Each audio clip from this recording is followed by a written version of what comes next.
श्रीकेतुस्तोत्रं विनियोगः। ॐ अस्य श्रीकेतुस्तोत्रमहामन्त्रस्य वामदेव ऋषिः अनुष्टुप् छन्दः। केतुर्देवता केतुप्रसादसिद्ध्यर्थे जपे विनियोगः। गौतम उवाच मुनीन्द्रसूत तत्त्वज्ञ सर्वशास्त्रविशारदा सर्वरोगहरं ब्रूहि केतोः स्तोत्रमनुत्तमम्। सूत उवाच शृणु गौतम वक्ष्यामि स्तोत्रमेतदनुत्तमम्। गुह्याद्गुह्यतमं केतोः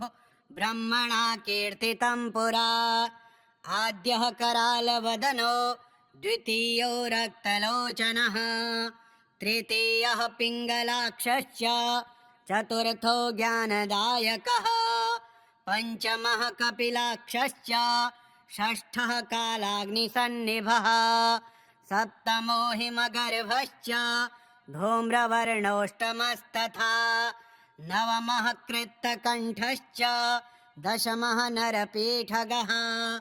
एकादशस्तु श्रीकण्ठः द्वादशस्तु गदायुधः द्वादशैते महाक्रूराः सर्वोपद्रवकारकाः पर्वकाले पीडयन्ते दिवाकरनिशाकरौ। नाम द्वादशकं स्तोत्रं केतोरेतन्महात्मनः पठन्ति येन्वहं भक्त्या तेभ्यः केतुः प्रसीदते। क्लुप्तधान्ये विलिखेत षड्कोणं मण्डलं शुभं पद्ममष्टदलं तत्र विलिखेच्च विधानतः नीलं घटं च संस्थाप्य दिवाकरनिशाकरौ केतुं च तत्र निक्षिप्य पूजयित्वा विधानतः स्तोत्रमेतत् पठित्वा च ध्यायन् केतुं वरप्रदं ब्राह्मणं श्रोत्रियं शान्तं पूजयित्वा कुटुम्बिनं केतुः करालवक्त्रस्य प्रतिमां वस्त्रसंयुतां कुम्भादिभिश्च संयुक्तां चित्रातारे प्रदापयेत्। दानेनानेन सुप्रीतः केतुः स्यात् तस्य सौख्यदः वत्सरे प्रयता भूत्वा पूजयित्वा विधानतः मूलमष्टोत्तरशतं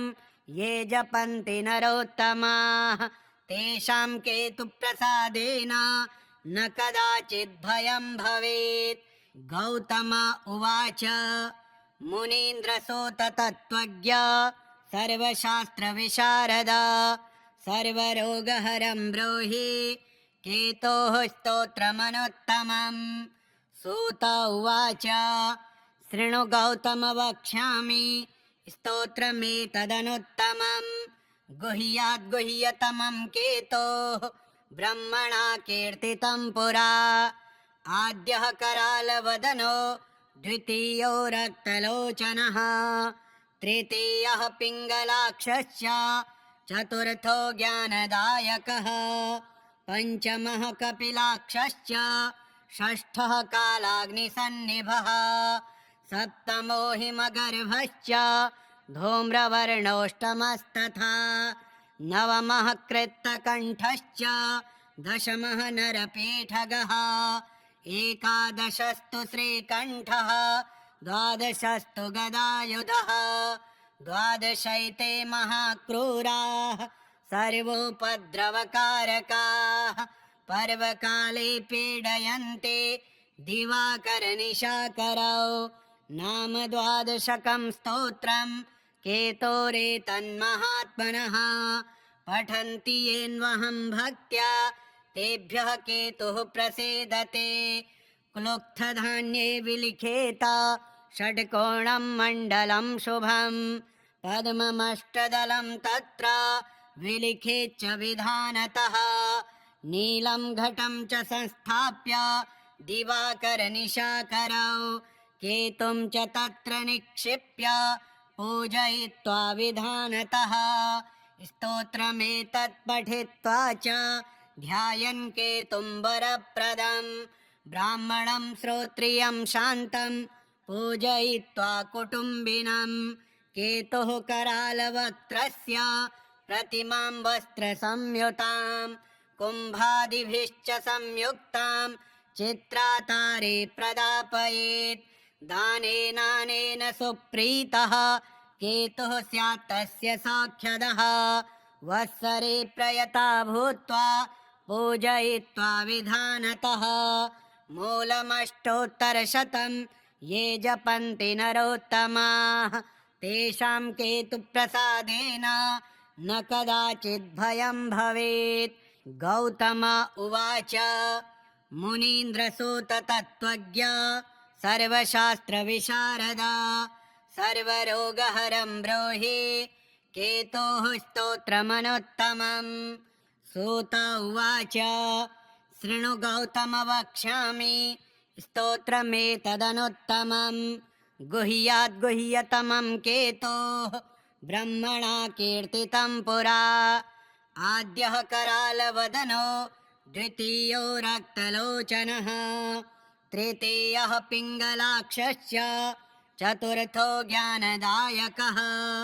पञ्चमः कपिलाक्षश्च षष्ठः कालाग्निसन्निभः सप्तमो हिमगर्भश्च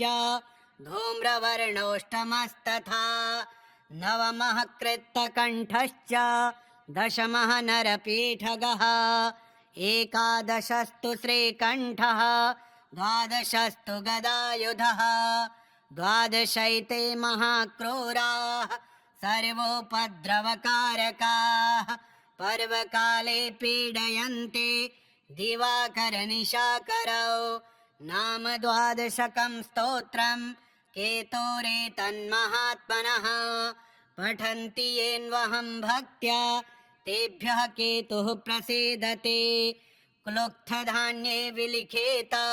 षड्कोणं मण्डलं शुभं पद्ममष्टदलं तत्र विलिखेच्च विधानतः नीलं घटं च संस्थाप्य दिवाकरनिशाकरौ केतुं च तत्र निक्षिप्य पूजयित्वा विधानतः स्तोत्रमेतत् पठित्वा च ध्यायन् केतुं वरप्रदम् ब्राह्मणं श्रोत्रियं शान्तं पूजयित्वा कुटुम्बिनं केतुः करालवक्त्रस्य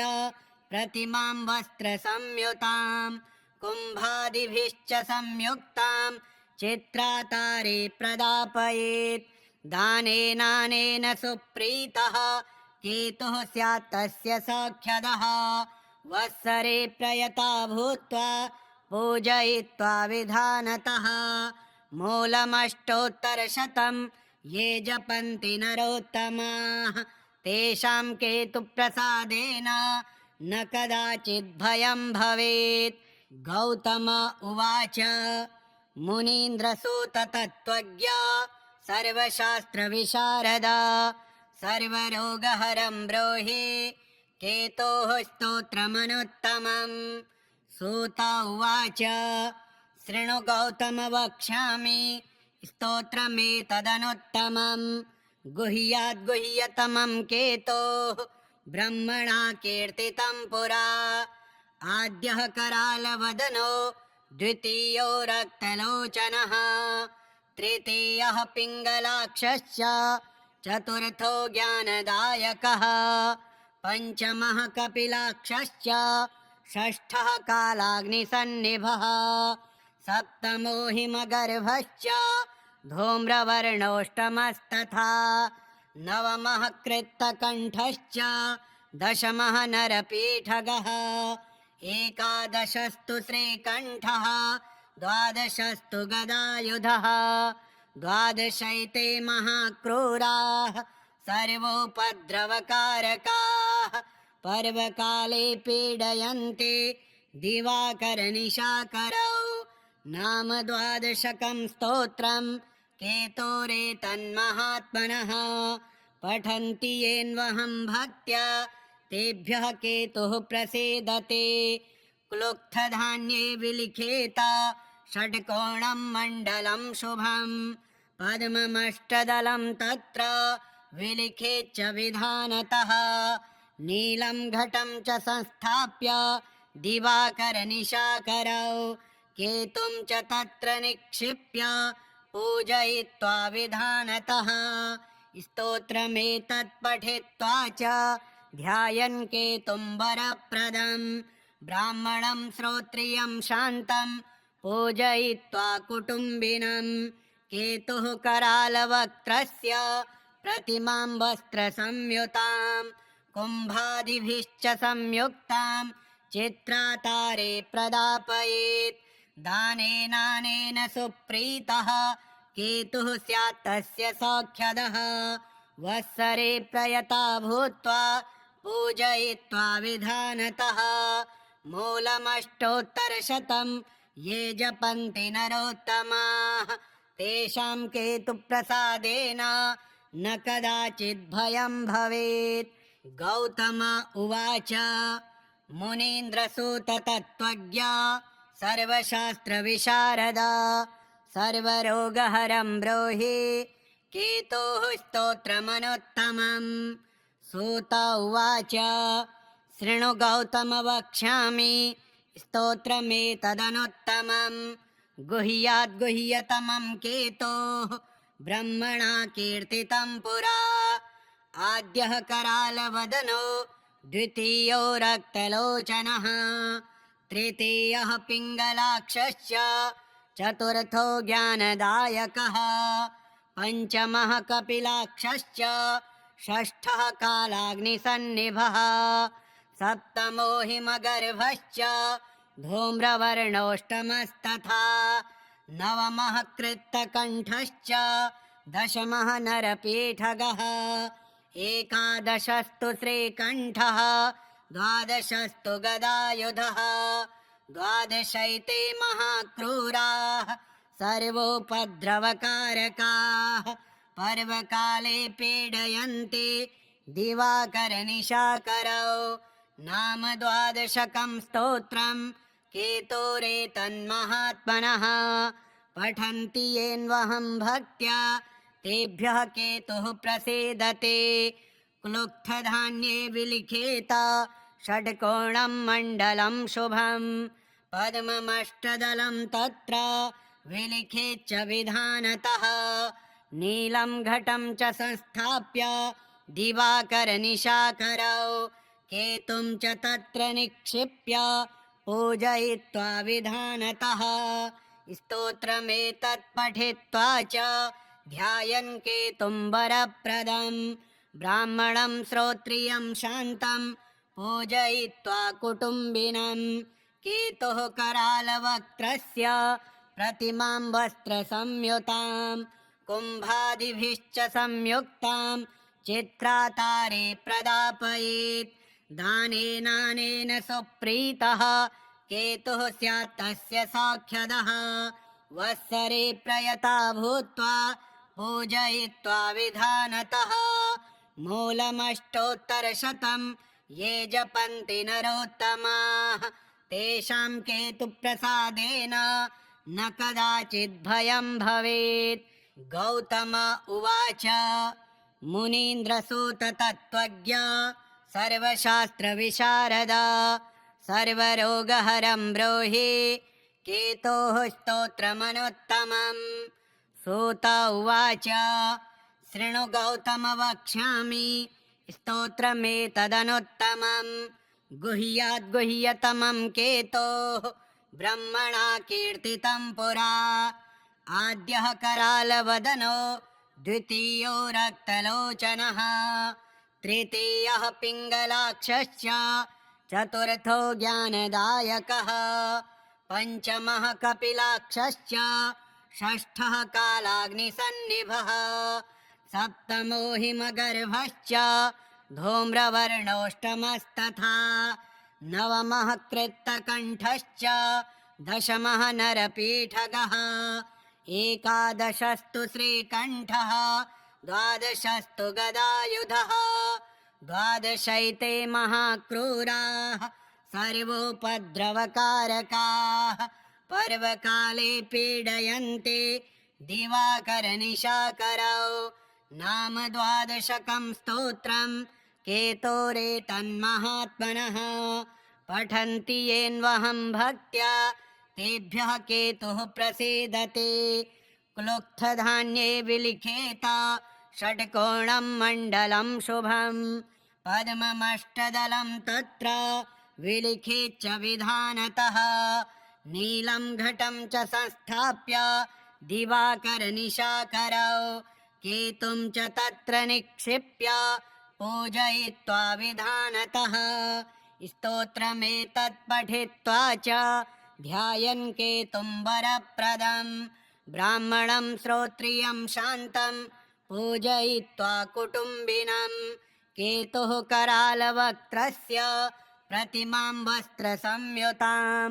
कुम्भादिभिश्च संयुक्तां चित्रातारे प्रदापयेत् दानेनानेन सुप्रीतः केतुः स्यात् तस्य सौख्यदः वत्सरे प्रयता भूत्वा पूजयित्वा विधानतः मूलमष्टोत्तरशतं ये जपन्ति नरोत्तमाः तेषां केतुप्रसादेन न कदाचित् भयं भवेत्। गौतम उवाच मुनीन्द्रसूत तत्त्वज्ञ सर्वशास्त्रविशारदा सर्वरोगहरं ब्रूहि केतोः स्तोत्रमनुत्तमम्। सूत उवाच शृणु गौतम वक्ष्यामि स्तोत्रमेतदनुत्तमम् गुह्याद्गुह्यतमं केतोः ब्रह्मणा कीर्तितं पुरा आद्यः करालवदनो द्वितीयो रक्तलोचनः तृतीयः पिङ्गलाक्षश्च चतुर्थो ज्ञानदायकः पञ्चमः कपिलाक्षश्च षष्ठः कालाग्निसन्निभः सप्तमो हिमगर्भश्च धूम्रवर्णोऽष्टमस्तथा नवमः कृत्तकण्ठश्च दशमः नरपीठगः एकादशस्तु श्रीकण्ठः द्वादशस्तु गदायुधः द्वादशैते महाक्रूराः सर्वोपद्रवकारकाः पर्वकाले पीडयन्ते दिवाकरनिशाकरौ नाम द्वादशकं स्तोत्रम् केतोरेतन्महात्मनः पठन्ति येन्वहं भक्त्या तेभ्यः केतुः प्रसीदते क्लुप्तधान्ये विलिखेत षट्कोणं मण्डलं शुभं पद्ममष्टदलं तत्र विलिखेच्च विधानतः नीलं घटं च संस्थाप्य दिवाकरनिशाकरौ केतुं च तत्र निक्षिप्य पूजयित्वा विधानतः स्तोत्रमेतत् पठित्वा च ध्यायन् केतुं वरप्रदं ब्राह्मणं श्रोत्रियं शान्तं पूजयित्वा कुटुम्बिनं केतुः करालवक्त्रस्य प्रतिमां वस्त्रसंयुतां कुम्भादिभिश्च संयुक्तां चित्रातारे प्रदापयेत् दानेनानेन सुप्रीतः केतुः स्यात् तस्य सौख्यदः वत्सरे प्रयता भूत्वा पूजयित्वा विधानतः मूलमष्टोत्तरशतं ये जपन्ति नरोत्तमाः तेषां केतुप्रसादेन न कदाचित् भयं भवेत्। गौतम उवाच मुनीन्द्रसूत तत्त्वज्ञ सर्वशास्त्रविशारदा सर्वरोगहरं ब्रूहि केतोः स्तोत्रमनुत्तमम्। सूत उवाच शृणु गौतम वक्ष्यामि स्तोत्रमेतदनुत्तमम् गुह्याद्गुह्यतमं केतोः ब्रह्मणा कीर्तितं पुरा आद्यः करालवदनो द्वितीयो रक्तलोचनः तृतीयः पिङ्गलाक्षश्च चतुर्थो ज्ञानदायकः पञ्चमः कपिलाक्षश्च षष्ठः कालाग्निसन्निभः सप्तमो हिमगर्भश्च धूम्रवर्णोऽष्टमस्तथा नवमः कृत्तकण्ठश्च दशमः नरपीठगः एकादशस्तु श्रीकण्ठः द्वादशस्तु गदायुधः द्वादशैते महाक्रूराः सर्वोपद्रवकारकाः पर्वकाले पीडयन्ते दिवाकरनिशाकरौ नाम द्वादशकं स्तोत्रं केतोरेतन्महात्मनः पठन्ति येन्वहं भक्त्या तेभ्यः केतुः प्रसीदते क्लुप्तधान्ये विलिखेत षड्कोणं मण्डलं शुभं पद्ममष्टदलं तत्र विलिखेच्च विधानतः नीलं घटं च संस्थाप्य दिवाकरनिशाकरौ केतुं च तत्र निक्षिप्य पूजयित्वा विधानतः स्तोत्रमेतत् पठित्वा च ध्यायन् केतुं वरप्रदं ब्राह्मणं श्रोत्रियं शान्तं पूजयित्वा कुटुम्बिनं केतुः करालवक्त्रस्य प्रतिमां वस्त्रसंयुतां कुम्भादिभिश्च संयुक्तां चित्रातारे प्रदापयेत् दानेनानेन सुप्रीतः केतुः स्यात् तस्य सौख्यदः वत्सरे प्रयता भूत्वा पूजयित्वा विधानतः मूलमष्टोत्तरशतं ये जपन्ति नरोत्तमाः तेषां केतुप्रसादेन न कदाचित् भयं भवेत्। गौतम उवाच मुनीन्द्रसूत तत्त्वज्ञ सर्वशास्त्रविशारदा सर्वरोगहरं ब्रूहि केतोः स्तोत्रमनुत्तमम्। सूत उवाच शृणु गौतम वक्ष्यामि स्तोत्रमेतदनुत्तमं गुह्याद्गुह्यतमं केतोः ब्रह्मणा कीर्तितं पुरा। आद्यः करालवदनो द्वितीयो रक्तलोचनः तृतीयः पिङ्गलाक्षश्च चतुर्थो ज्ञानदायकः पञ्चमः कपिलाक्षश्च षष्ठः कालाग्निसन्निभः सप्तमो हिमगर्भश्च धूम्रवर्णोऽष्टमस्तथा नवमः कृत्तकण्ठश्च दशमः नरपीठगः एकादशस्तु श्रीकण्ठः द्वादशस्तु गदायुधः द्वादशैते महाक्रूराः सर्वोपद्रवकारकाः पर्वकाले पीडयन्ते दिवाकरनिशाकरौ नाम द्वादशकं स्तोत्रं केतोरेतन्महात्मनः पठन्ति येन्वहं भक्त्या तेभ्यः केतुः प्रसीदते क्लुप्तधान्ये विलिखेत षड्कोणं मण्डलं शुभं पद्ममष्टदलं तत्र विलिखेच्च विधानतः नीलं घटं च संस्थाप्य दिवाकरनिशाकरौ केतुं च तत्र निक्षिप्य पूजयित्वा विधानतः स्तोत्रमेतत् पठित्वा च ध्यायन् केतुं वरप्रदं ब्राह्मणं श्रोत्रियं शान्तं पूजयित्वा कुटुम्बिनं केतुः करालवक्त्रस्य प्रतिमां वस्त्रसंयुतां कुम्भादिभिश्च संयुक्तां चित्रातारे प्रदापयेत् दानेनानेन सुप्रीतः केतुः स्यात् तस्य सौख्यदः वत्सरे प्रयता भूत्वा पूजयित्वा विधानतः मूलमष्टोत्तरशतं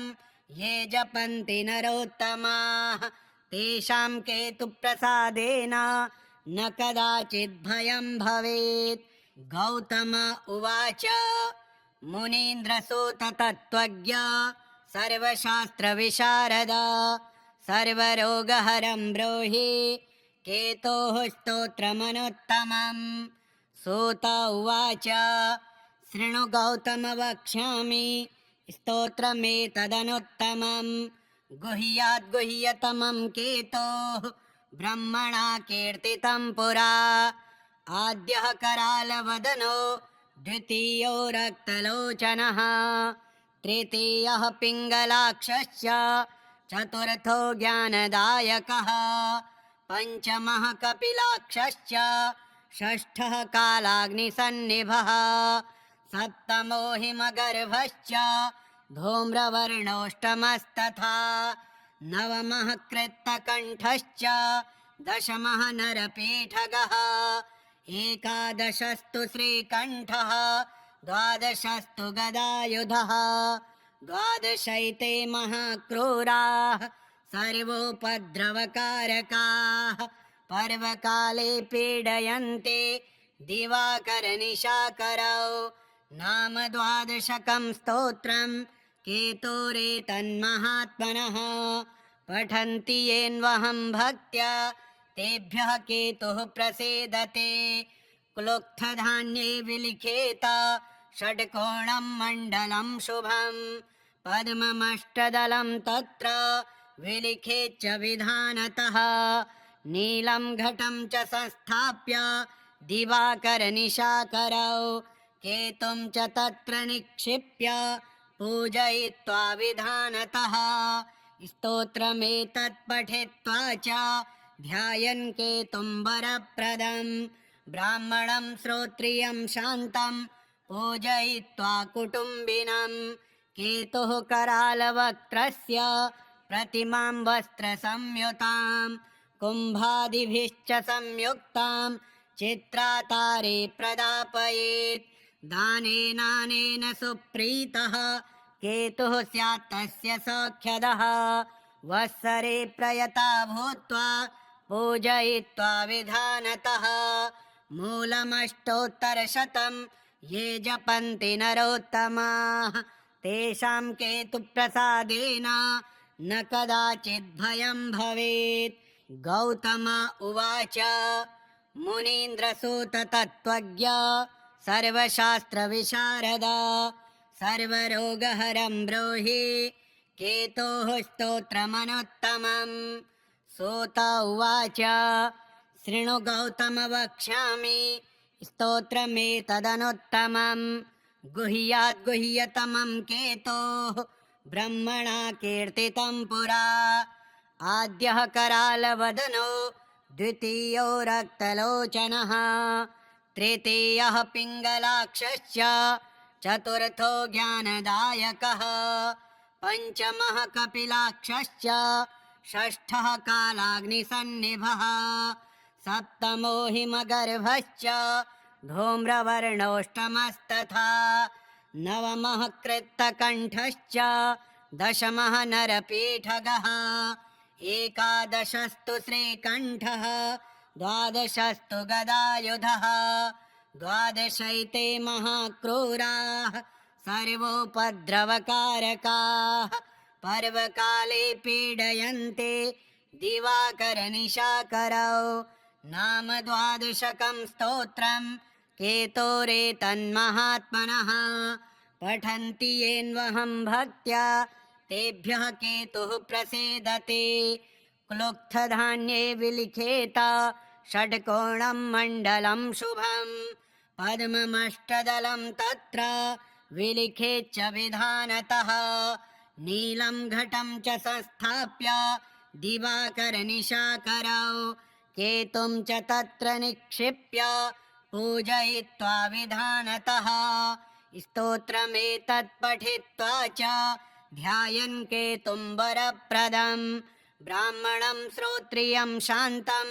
पूजयित्वा कुटुम्बिनं केतुः करालवक्त्रस्य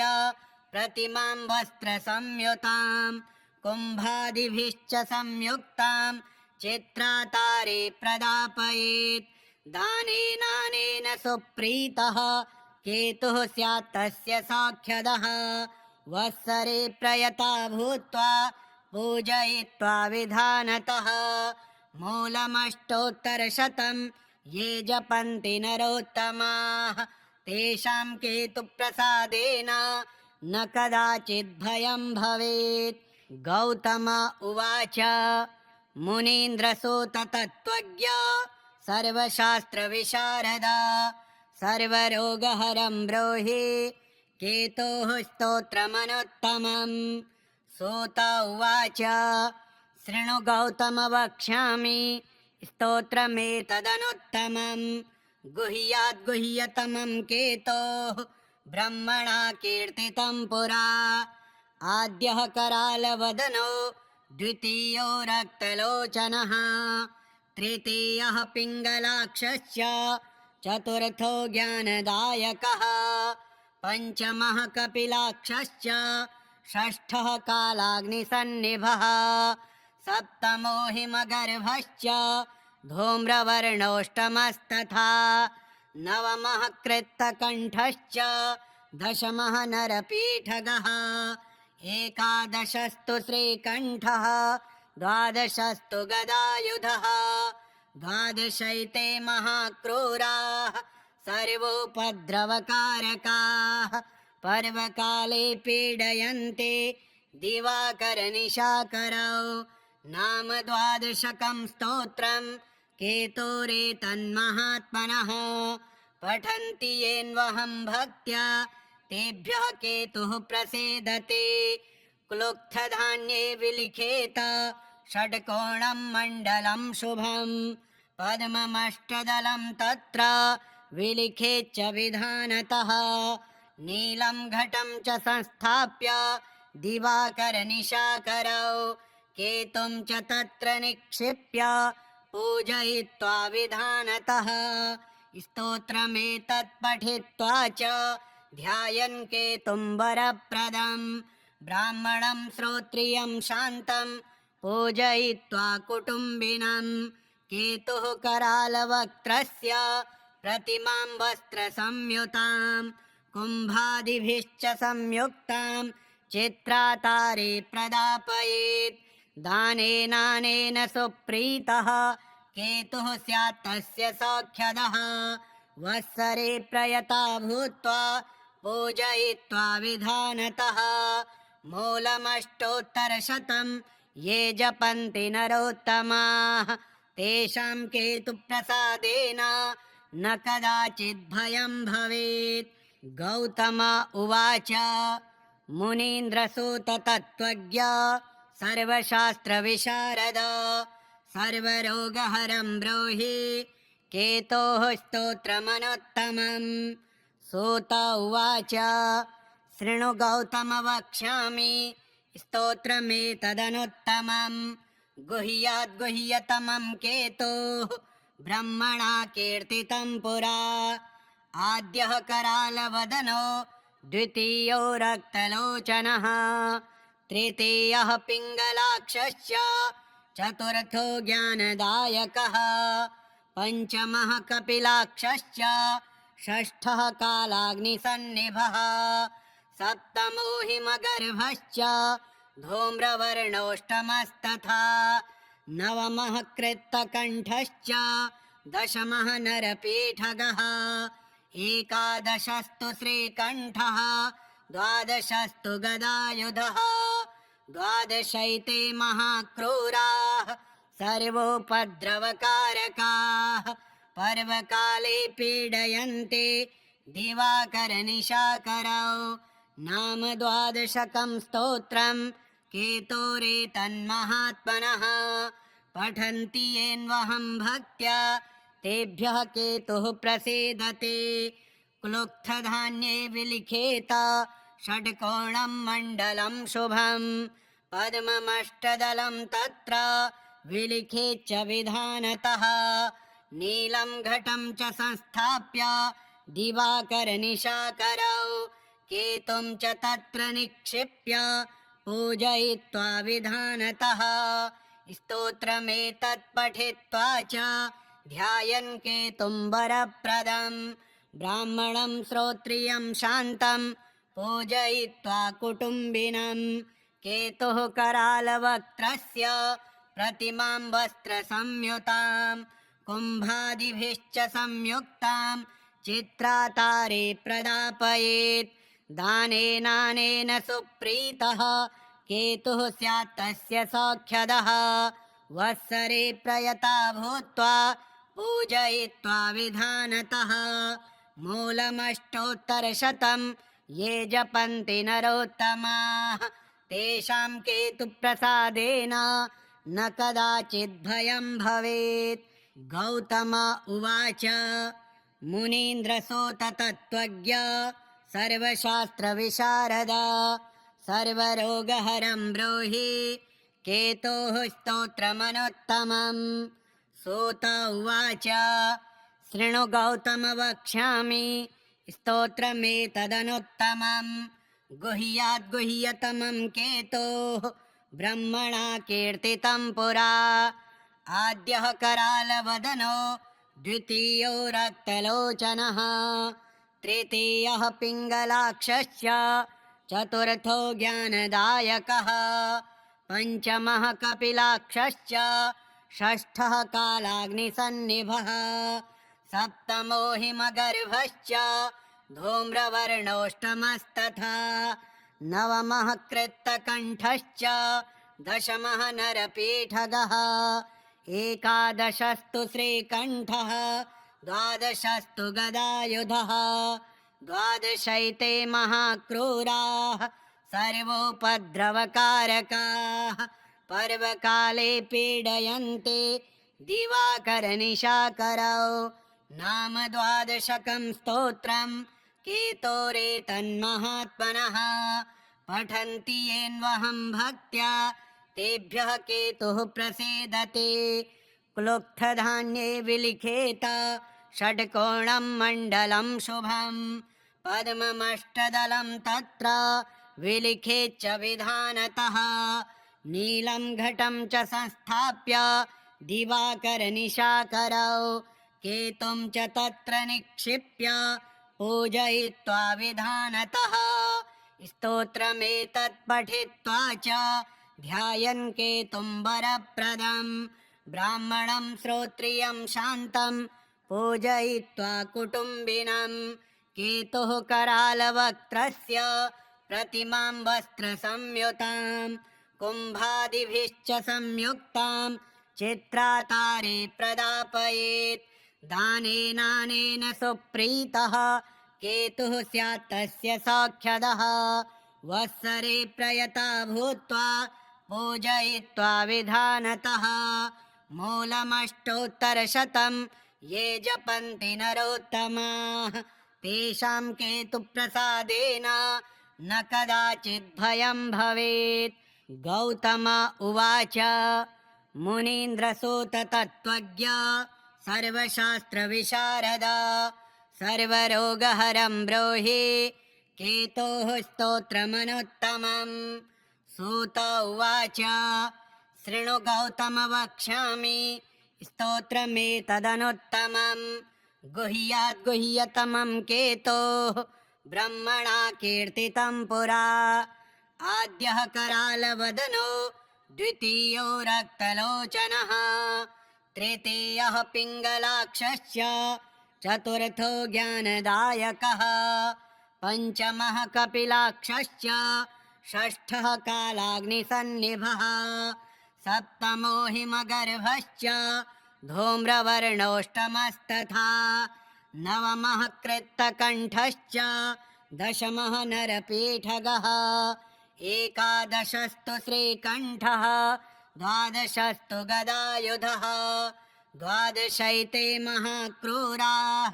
सर्वोपद्रवकारकाः पर्वकाले पीडयन्ते दिवाकरनिशाकरौ नाम द्वादशकं स्तोत्रं केतोरेतन्महात्मनः पठन्ति येन्वहं भक्त्या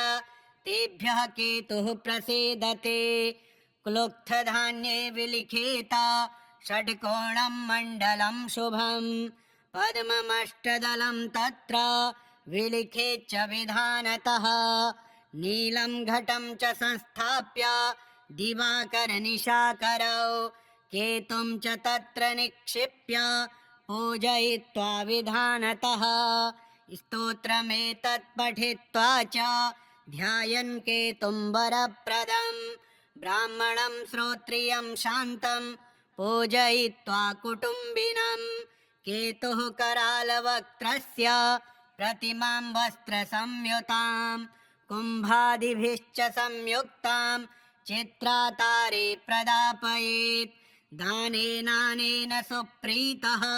केतुः स्यात् तस्य सौख्यदः वत्सरे प्रयता भूत्वा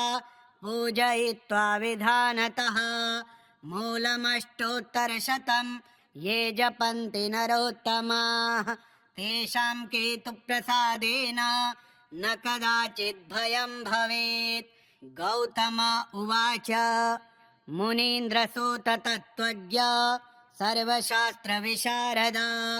सर्वरोगहरं ब्रूहि केतोः स्तोत्रमनुत्तमम्। सूत उवाच शृणु गौतम वक्ष्यामि स्तोत्रमेतदनुत्तमम् गुह्याद्गुह्यतमं केतोः ब्रह्मणा कीर्तितं पुरा आद्यः करालवदनो द्वितीयो रक्तलोचनः तृतीयः पिङ्गलाक्षश्च चतुर्थो ज्ञानदायकः पञ्चमः कपिलाक्षश्च षष्ठः कालाग्निसन्निभः सप्तमो हिमगर्भश्च धूम्रवर्णोऽष्टमस्तथा नवमः कृत्तकण्ठश्च दशमः नरपीठगः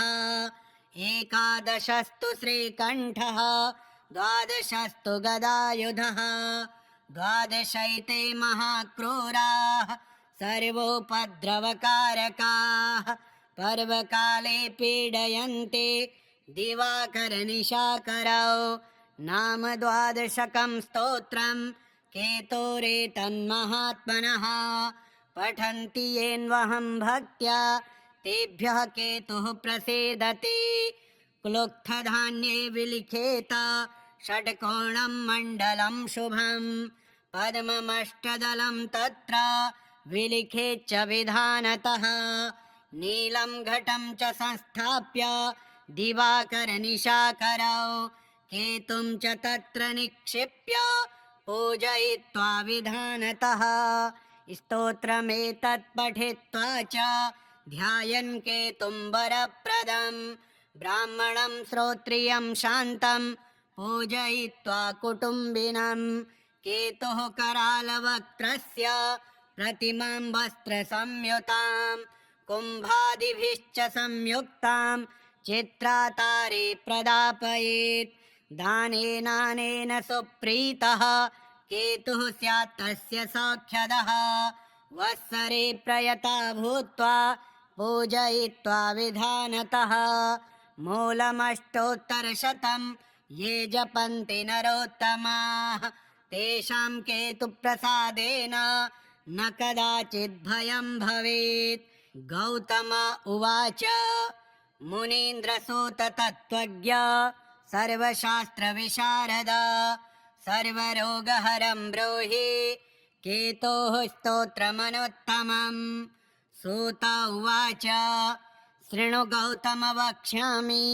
स्तोत्रमेतदनुत्तमम् गुह्याद्गुह्यतमं केतोः ब्रह्मणा कीर्तितं पुरा आद्यः करालवदनो द्वितीयो रक्तलोचनः तृतीयः पिङ्गलाक्षश्च चतुर्थो ज्ञानदायकः पञ्चमः कपिलाक्षश्च षष्ठः कालाग्निसन्निभः सप्तमो हिमगर्भश्च धूम्रवर्णोऽष्टमस्तथा नवमः कृत्तकण्ठश्च दशमः नरपीठगः एकादशस्तु श्रीकण्ठः द्वादशस्तु गदायुधः द्वादशैते महाक्रूराः सर्वोपद्रवकारकाः पर्वकाले पीडयन्ते दिवाकरनिशाकरौ नाम द्वादशकं स्तोत्रं केतोरेतन्महात्मनः पठन्ति येन्वहं भक्त्या तेभ्यः केतुः प्रसीदति क्लुप्तधान्ये विलिखेत षट्कोणं मण्डलं शुभं पद्ममष्टदलं तत्र विलिखेच्च विधानतः नीलं घटं च संस्थाप्य दिवाकरनिशाकरौ केतुं च तत्र निक्षिप्य पूजयित्वा विधानतः स्तोत्रमेतत् पठित्वा च ध्यायन् केतुं वरप्रदं ब्राह्मणं श्रोत्रियं शान्तं पूजयित्वा कुटुम्बिनं केतुः करालवक्त्रस्य प्रतिमां वस्त्रसंयुतां कुम्भादिभिश्च संयुक्तां चित्रातारे प्रदापयेत् दानेनानेन सुप्रीतः केतुः स्यात् तस्य सौख्यदः वत्सरे प्रयता भूत्वा पूजयित्वा विधानतः मूलमष्टोत्तरशतं ये जपन्ति नरोत्तमाः तेषां केतुप्रसादेन न कदाचिद्भयं भवेत्। गौतम उवाच मुनीन्द्रसोत तत्त्वज्ञ सर्वशास्त्रविशारदा सर्वरोगहरं ब्रूहि केतोः स्तोत्रमनुत्तमम्। सूत उवाच शृणु गौतम वक्ष्यामि स्तोत्रमेतदनुत्तमम् गुह्याद्गुह्यतमं केतोः ब्रह्मणा कीर्तितं पुरा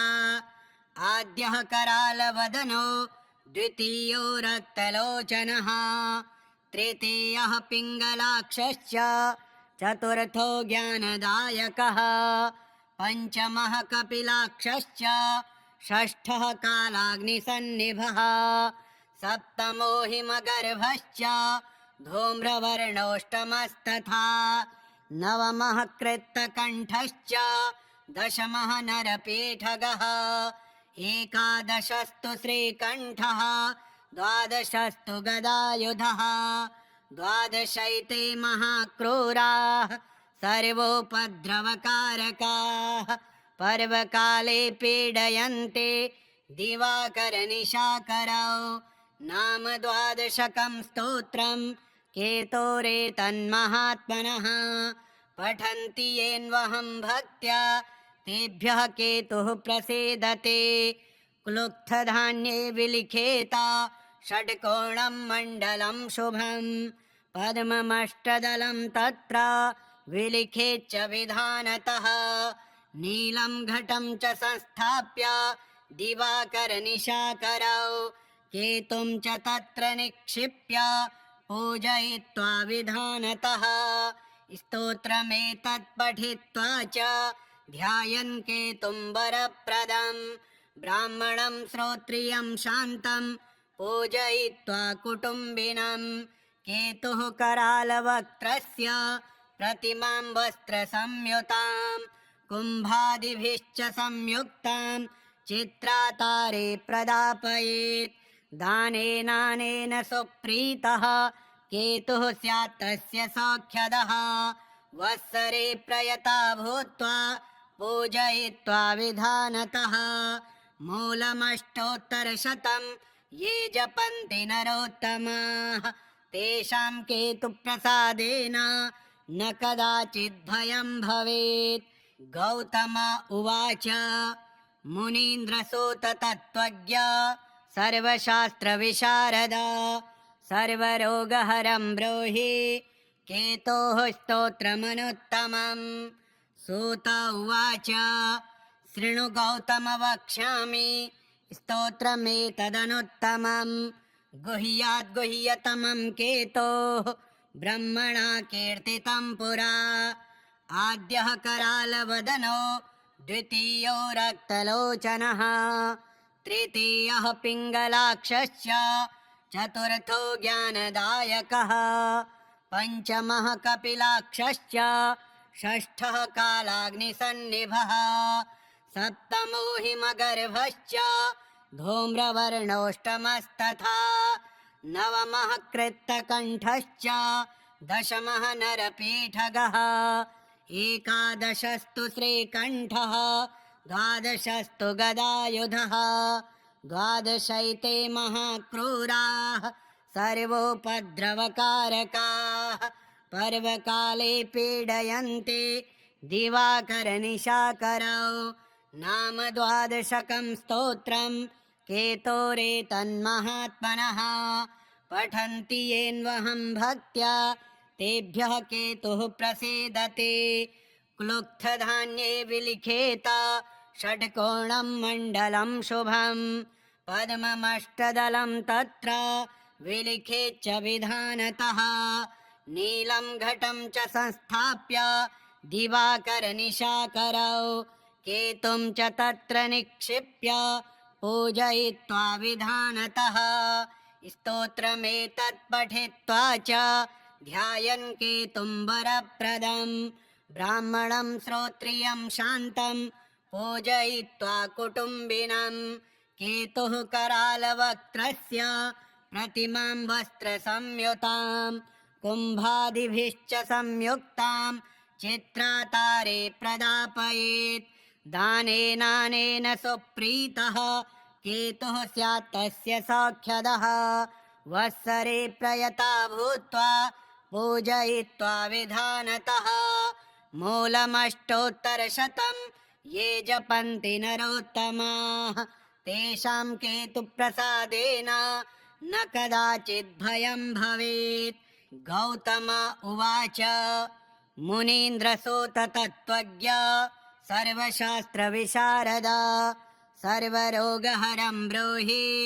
केतोः स्तोत्रमनुत्तमम्। सूत उवाच शृणु गौतम वक्ष्यामि स्तोत्रमेतदनुत्तमम् गुह्याद्गुह्यतमं केतोः ब्रह्मणा कीर्तितं पुरा आद्यः करालवदनो द्वितीयो रक्तलोचनः तृतीयः पिङ्गलाक्षश्च चतुर्थो ज्ञानदायकः पञ्चमः कपिलाक्षश्च षष्ठः कालाग्निसन्निभः सप्तमो हिमगर्भश्च धूम्रवर्णोऽष्टमस्तथा नवमः कृत्तकण्ठश्च दशमः नरपेठगः एकादशस्तु श्रीकण्ठः द्वादशस्तु गदायुधः द्वादशैते महाक्रूराः सर्वोपद्रवकारकाः पर्वकाले पीडयन्ते दिवाकरनिशाकरौ नाम द्वादशकं स्तोत्रं केतोरेतन्महात्मनः पठन्ति येन्वहं भक्त्या तेभ्यः केतुः प्रसीदते क्लुप्तधान्ये विलिखेत षट्कोणं मण्डलं शुभं पद्ममष्टदलं तत्र विलिखेच्च विधानतः नीलं घटं च संस्थाप्य दिवाकरनिशाकरौ केतुं च तत्र निक्षिप्य पूजयित्वा विधानतः स्तोत्रमेतत् पठित्वा च ध्यायन् केतुं वरप्रदं ब्राह्मणं श्रोत्रियं शान्तं पूजयित्वा कुटुम्बिनं केतुः करालवक्त्रस्य प्रतिमां वस्त्रसंयुतां कुम्भादिभिश्च संयुक्तां चित्रातारे प्रदापयेत् दानेनानेन सुप्रीतः केतुः स्यात् तस्य सौख्यदः वत्सरे प्रयता भूत्वा पूजयित्वा विधानतः मूलमष्टोत्तरशतं ये जपन्ति नरोत्तमाः तेषां केतुप्रसादेन न कदाचित् भयं भवेत्। गौतम उवाच मुनीन्द्रसूत तत्त्वज्ञ सर्वशास्त्रविशारदा सर्वरोगहरं ब्रूहि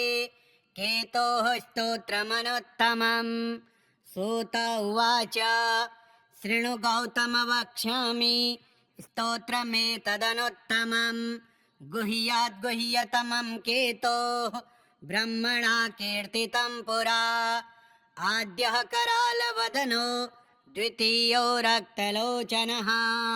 तृतीयः पिङ्गलाक्षश्च चतुर्थो ज्ञानदायकः पञ्चमः कपिलाक्षश्च षष्ठः कालाग्निसन्निभः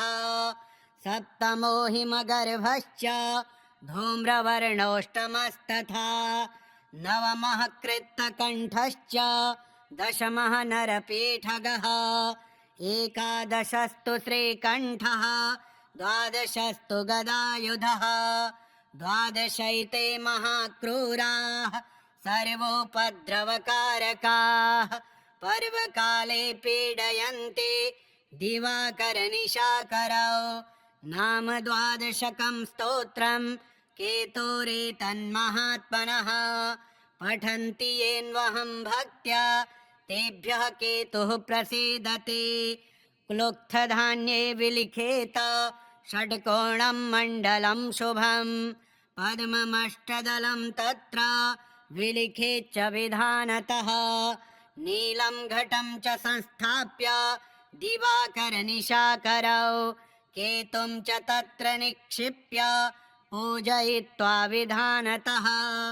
स्तोत्रमेतत् पठित्वा च ध्यायन् केतुं वरप्रदं ब्राह्मणं श्रोत्रियं शान्तं पूजयित्वा कुटुम्बिनं केतुः करालवक्त्रस्य प्रतिमां वस्त्रसंयुतां कुम्भादिभिश्च संयुक्तां चित्रातारे प्रदापयेत् दानेनानेन सुप्रीतः केतुः स्यात् तस्य सौख्यदः वत्सरे प्रयता भूत्वा पूजयित्वा विधानतः मूलमष्टोत्तरशतं ये जपन्ति नरोत्तमाः तेषां केतुप्रसादेन न कदाचित् भयं भवेत्। गौतम उवाच मुनीन्द्रसूत तत्त्वज्ञ सर्वशास्त्रविशारदा सर्वरोगहरं ब्रूहि केतोः स्तोत्रमनुत्तमम्। सूत उवाच शृणु गौतम वक्ष्यामि स्तोत्रमेतदनुत्तमम् गुह्याद्गुह्यतमं केतोः ब्रह्मणा कीर्तितं पुरा आद्यः करालवदनो द्वितीयो रक्तलोचनः तृतीयः पिङ्गलाक्षश्च चतुर्थो ज्ञानदायकः पञ्चमः कपिलाक्षश्च षष्ठः कालाग्निसन्निभः सप्तमो हिमगर्भश्च धूम्रवर्णोऽष्टमस्तथा नवमः कृत्तकण्ठश्च दशमः नरपीठगः एकादशस्तु श्रीकण्ठः द्वादशस्तु गदायुधः द्वादशैते महाक्रूराः सर्वोपद्रवकारकाः पर्वकाले पीडयन्ते दिवाकरनिशाकरौ नाम द्वादशकं स्तोत्रं केतोरेतन्महात्मनः पठन्ति येन्वहं भक्त्या तेभ्यः केतुः प्रसीदते क्लुप्तधान्ये विलिखेत षट्कोणं मण्डलं शुभं पद्ममष्टदलं तत्र विलिखेच्च विधानतः नीलं घटं च संस्थाप्य दिवाकरनिशाकरौ केतुं च तत्र निक्षिप्य पूजयित्वा विधानतः स्तोत्रमेतत् पठित्वा च ध्यायन् केतुं वरप्रदं ब्राह्मणं श्रोत्रियं शान्तं पूजयित्वा कुटुम्बिनं केतुः करालवक्त्रस्य प्रतिमां वस्त्रसंयुतां कुम्भादिभिश्च संयुक्तां चित्रातारे प्रदापयेत् दानेनानेन सुप्रीतः केतुः स्यात् तस्य सौख्यदः वत्सरे प्रयता भूत्वा पूजयित्वा विधानतः मूलमष्टोत्तरशतं ये जपन्ति नरोत्तमाः तेषां केतुप्रसादेन न कदाचित् भयं भवेत्। गौतम उवाच मुनीन्द्रसूत तत्त्वज्ञ सर्वशास्त्रविशारदा सर्वरोगहरं ब्रूहि केतोः स्तोत्रमनुत्तमम्। सूत उवाच शृणु गौतम वक्ष्यामि स्तोत्रमेतदनुत्तमम् गुह्याद्गुह्यतमं केतोः ब्रह्मणा कीर्तितं पुरा आद्यः करालवदनो द्वितीयो रक्तलोचनः तृतीयः पिङ्गलाक्षश्च चतुर्थो ज्ञानदायकः पञ्चमः कपिलाक्षश्च षष्ठः कालाग्निसन्निभः सप्तमो हिमगर्भश्च धूम्रवर्णोऽष्टमस्तथा नवमः कृत्तकण्ठश्च दशमः नरपीठगः एकादशस्तु श्रीकण्ठः द्वादशस्तु गदायुधः द्वादशैते महाक्रूराः सर्वोपद्रवकारकाः पर्वकाले पीडयन्ते दिवाकरनिशाकरौ नाम द्वादशकं स्तोत्रं केतोरेतन्महात्मनः पठन्ति येन्वहं भक्त्या तेभ्यः केतुः प्रसीदते क्लुप्तधान्ये विलिखेत षड्कोणं मण्डलं शुभं पद्ममष्टदलं तत्र विलिखेच्च विधानतः नीलं घटं च संस्थाप्य दिवाकरनिशाकरौ केतुं च तत्र निक्षिप्य पूजयित्वा विधानतः स्तोत्रमेतत् पठित्वा च ध्यायन् केतुं वरप्रदं ब्राह्मणं श्रोत्रियं शान्तं पूजयित्वा कुटुम्बिनं केतुः करालवक्त्रस्य प्रतिमां वस्त्रसंयुतां कुम्भादिभिश्च संयुक्तां चित्रातारे प्रदापयेत् दानेनानेन सुप्रीतः केतुः स्यात् तस्य सौख्यदः वत्सरे प्रयता भूत्वा पूजयित्वा विधानतः मूलमष्टोत्तरशतं ये जपन्ति नरोत्तमाः तेषां केतुप्रसादेन न कदाचित् भयं भवेत् श्रीकेतुस्तोत्रम् श्रीकेतुग्रहार्पणमस्तु। ॐ श्रीकेतवे नमः।